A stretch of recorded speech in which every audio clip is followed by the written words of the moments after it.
In earlier episodes, we saw classification of minerals, and we shall continue from there and discussing today rock forming minerals, especially silicates, and to less extent oxides and sulphides.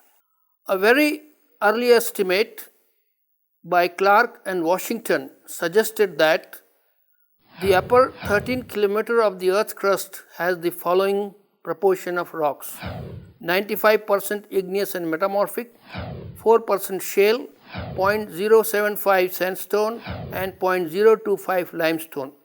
Present estimates may be somewhat different. These rocks are composed of different minerals. There may be over 3,000 known species of minerals. However, around 450 mineral species may be somewhat common, but a smaller group is dominant in the rocks that constitute the Earth's crust. Our theme for this lecture is that dominant group of minerals that are essential to justify its name. Not more than 30 minerals and fewer families will come under this category. Significance of these minerals for a firm grasp of petrology is essential.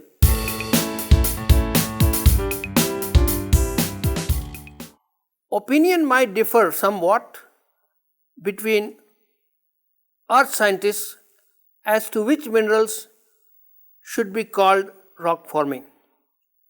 Encyclopedia Britannica defines a rock forming mineral as any mineral that forms igneous, sedimentary, or metamorphic rocks, and that typically or solely forms as an intimate part of rock forming processes. In contrast are those minerals that have a limited mode of occurrence or are formed by more unusual processes, such as the ores of metals, vein minerals, and cavity fillings. Many mineralogists consider only essential minerals of rocks as rock forming minerals. That dictates its nomenclature and rock genesis. As per this, quartz, feldspars, and micas will be rock forming, but not clays and apatite, since clay is of secondary origin and apatite an accessory. Many would not include secondary minerals as rock forming minerals, as they were formed at a later stage than the original and obliterated its primary character. We will have to take a middle position in this respect. We would consider rock forming minerals as those making up the bulk of all the rocks that constitute the Earth's crust. Thus, pyroxene, plagioclase, and iron oxide minerals will be called rock forming minerals in a basalt. Calcite or dolomite would be rock forming for limestone, dolomite, even though they are non-silicate and of secondary origin. Similarly, quartz will be considered a rock forming mineral in rock quartzite, which is of metamorphic origin. Many of the rocks minerals in igneous and metamorphic rocks will be common to both the groups. For example, minerals in a granite will also appear in gneisses and granulites. There might be differences in the type and proportion of these in these two categories of rocks. Thus, in summary, we might then say that rock forming minerals are those handful of minerals that are very abundant and occur in a great majority of rocks that constitute the crust. Talking of igneous, metamorphic, their number at your stage will be hardly more than 8 to 12. With your increasing knowledge, you may extend them around 30, not more. These are the minerals which will decide the bulk chemistry of the rock and its nomenclature. Rock forming minerals in charnockite, a variety of granite under the microscope, is presented there.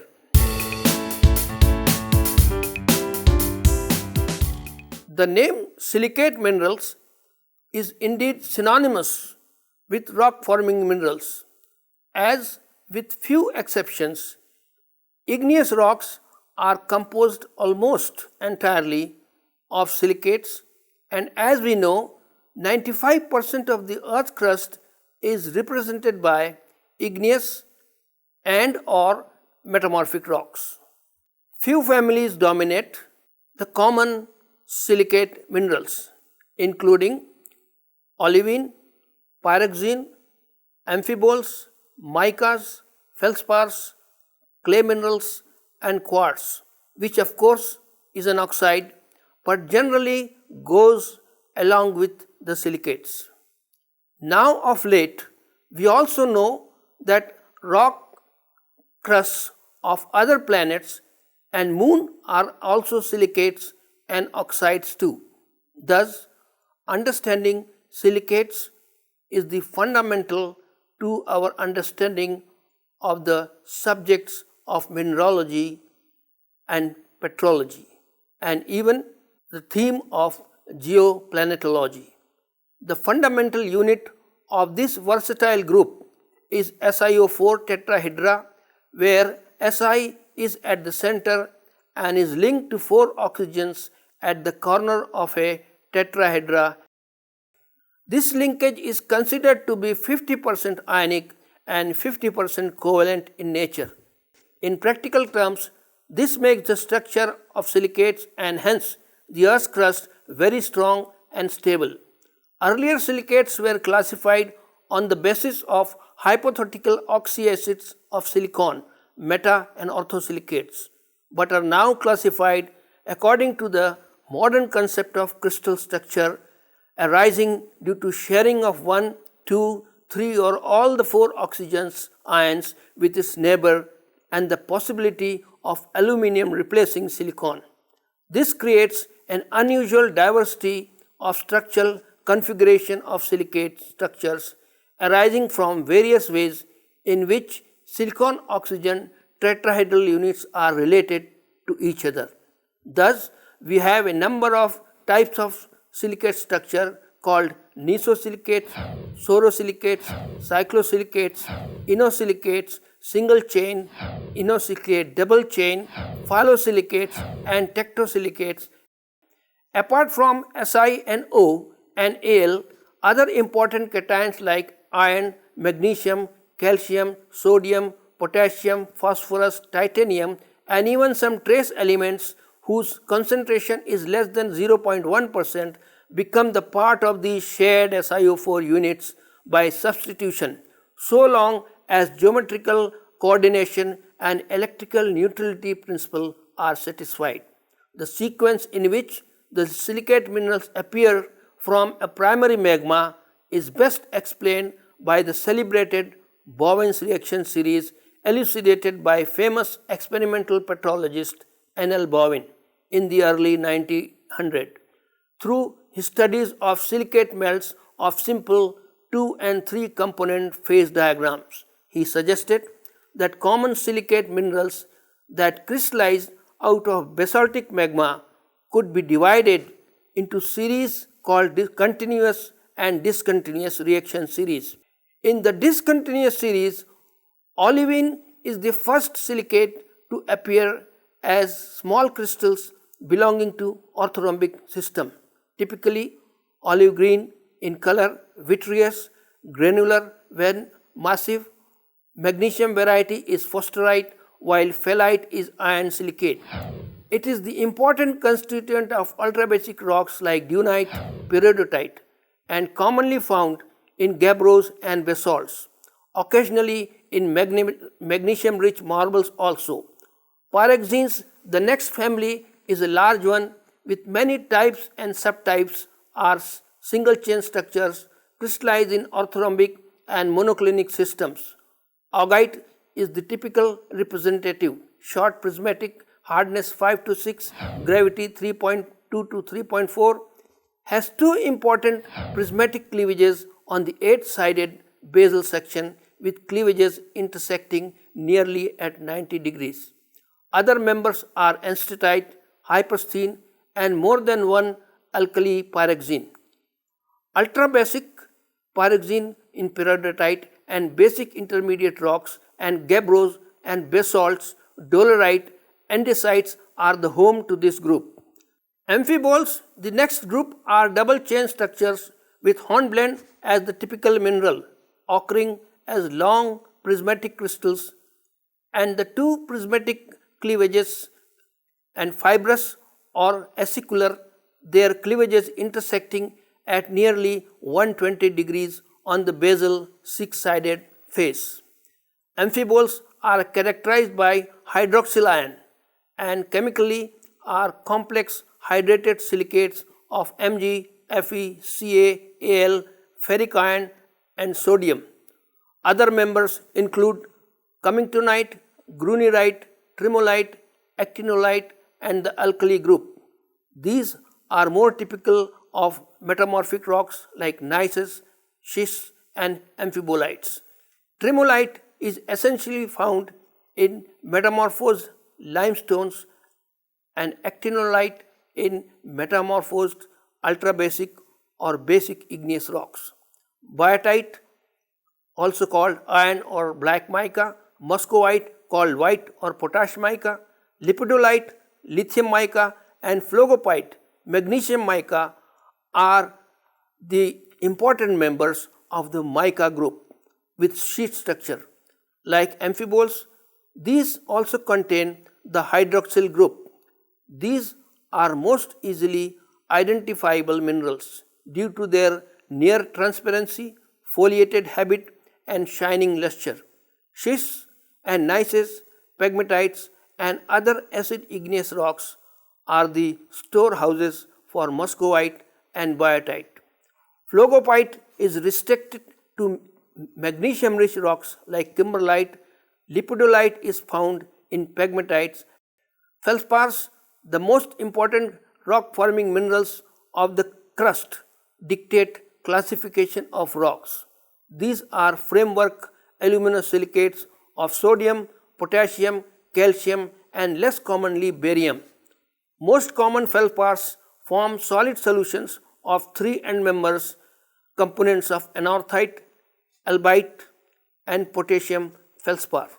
Albite-anorthite combination constitutes the most famous plagioclase series, the best example of solid solution and isomorphism.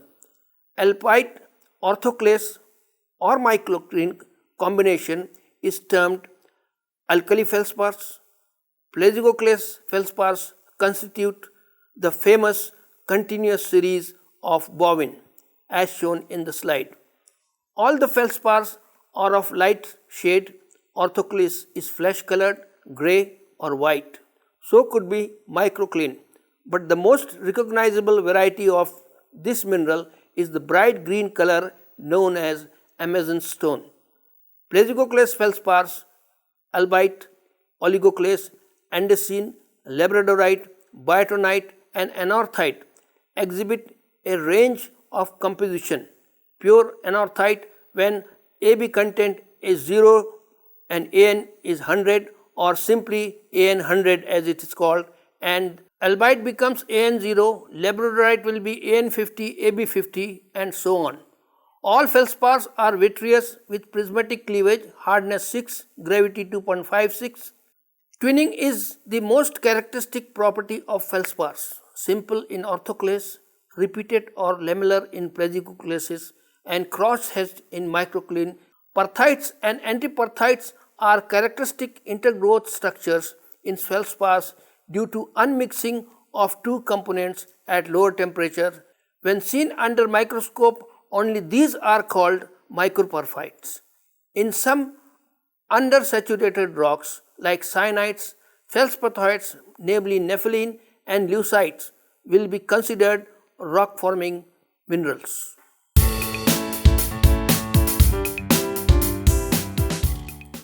Mineralogy of the metamorphic rocks, namely schists, gneisses, granulites and marble, can be extremely diverse, since any kind of earlier rock can be subjected to metamorphic process, which takes place over a wide range of temperature and pressure. Yet, the list of commonest metamorphic minerals is not very large, as a large number of them have a wide stability field. We can divide metamorphic minerals into two groups. One, those are exclusively metamorphic mineral or nearly so, and those which also occur in igneous rocks. Common among the exclusive lists are the garnets, one of the most typical metamorphic minerals and easy to identify due to its cubic symmetry and forms. Grossularite, pink, olive green or yellow in color and is typical contact and regionally metamorphosed of impure limestone.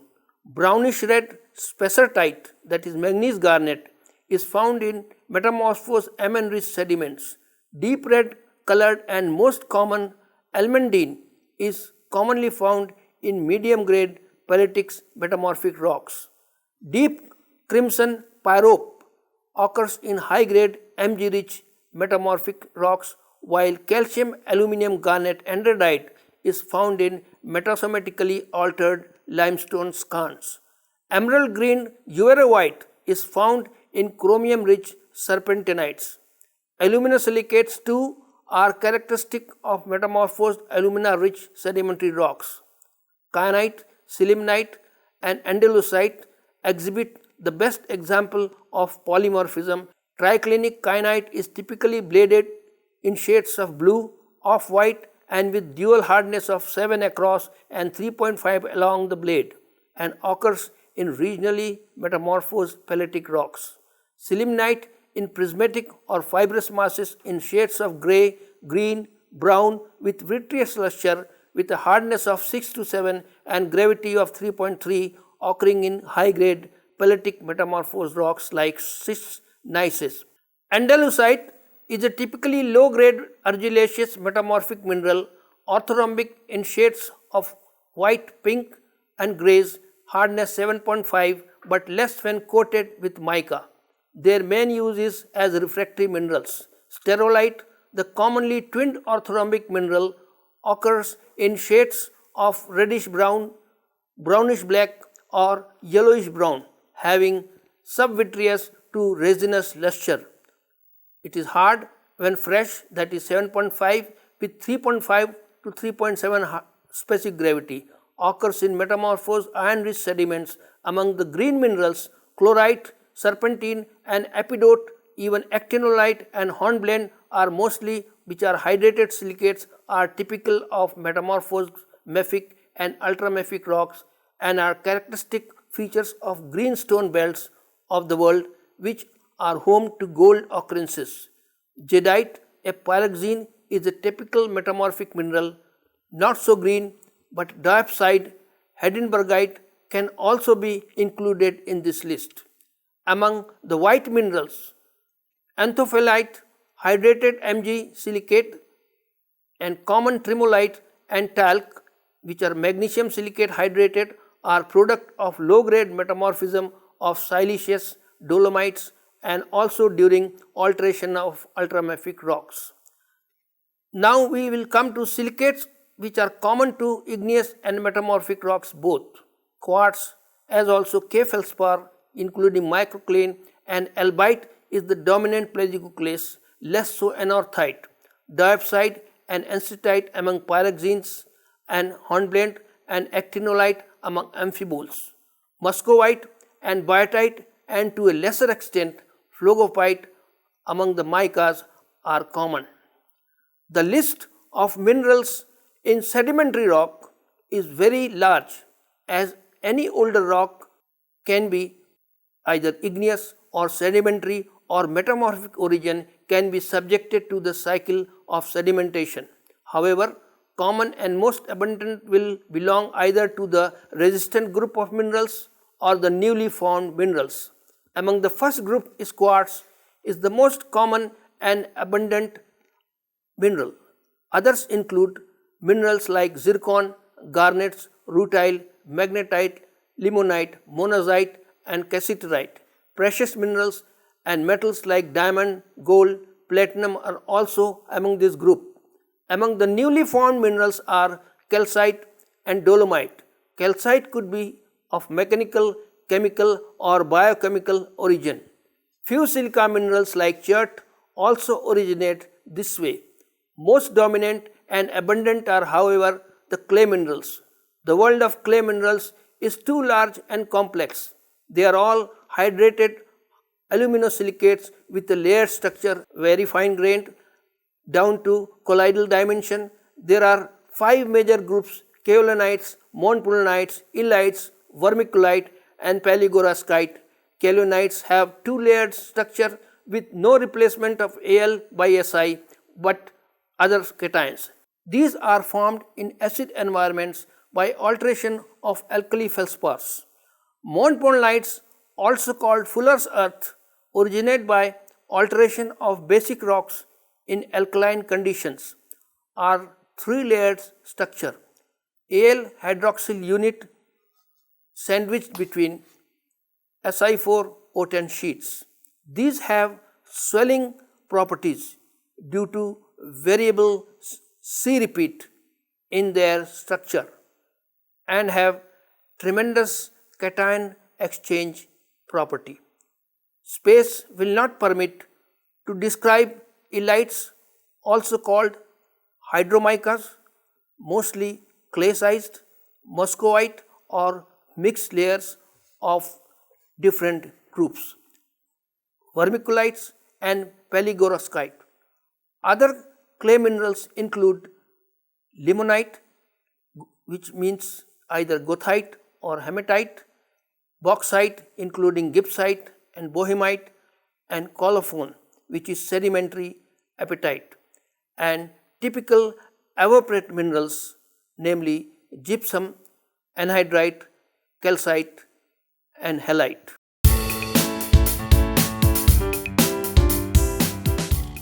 Oxide and sulphide minerals rarely make up entire rocks.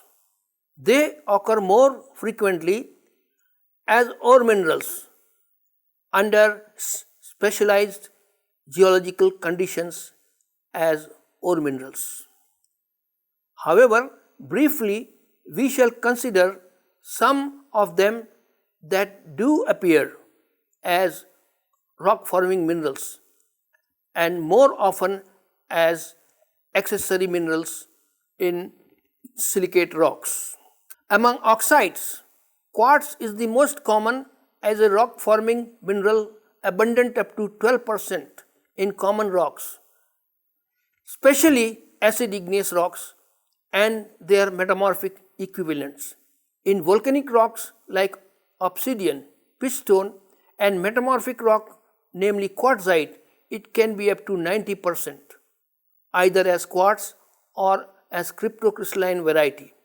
Its hardness of 7, vitreous luster, conchoidal fracture and absence of cleavage are highly distinctive. It is ubiquitous, igneous, sedimentary and metamorphic rocks. All kinds of rocks are home to it. Cubic, strongly magnetic magnetite and ilmenite, both opaque and rather heavy, are routine accessories, but in basic, ultrabasic rocks may reach rock forming status. Trigonal corundum and octahedral spinel can attain the status of rock forming in selected rocks. The former with barrel shaped, pyramidal or granular form is the hardest, that is 9 hardness only after diamond, is found in alumina rich silica poor cyanides and in schists and metamorphosed impure limestone. Spinel is typically cubic, small octahedral crystals in shades of black and other dark colors, vitreous to glassy and hardness of 7.5 to 8, and gravity of 3.5 is found in ultrabasic rocks, metamorphic alumina rocks, and that are low in silica and also in marble and pegmatites. Rutile, as reddish brown black crystals, is generally an accessory in cyanides and granites and their metamorphic equivalents, as also in pegmatites. Cassiterite, though an ore, can be significant in rare pegmatites.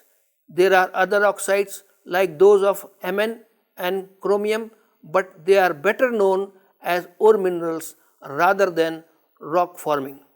Among sulphides, the fool's gold, pyrite, having pale brass yellow color, occurring as well developed crystals, cubic or as pyritohedron, often twinned and striated, is also massive or globular, and stalactic is the only sulphide which has wide occurrence in hydrothermal, sedimentary or metamorphic, and even is found as accessories in igneous rocks.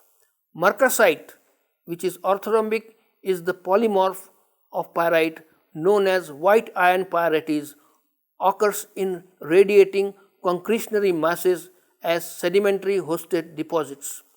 Other sulphides like chalcopyrite, galena, sphalerite, and higher ores of copper including chalcocite, bornite, covellite, and ores of molybdenum like molybdenite and pyrrhotite are exclusively ore minerals and are to be found as hydrothermal, contact metasomatic or sediment hosted deposits and later enriched by supergene processes.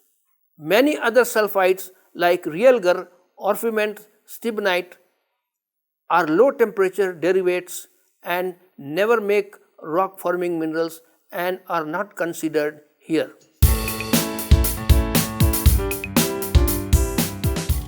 We may say that rock forming minerals are those handful of minerals that are very abundant and occur in great majority of rocks that constitute the crust.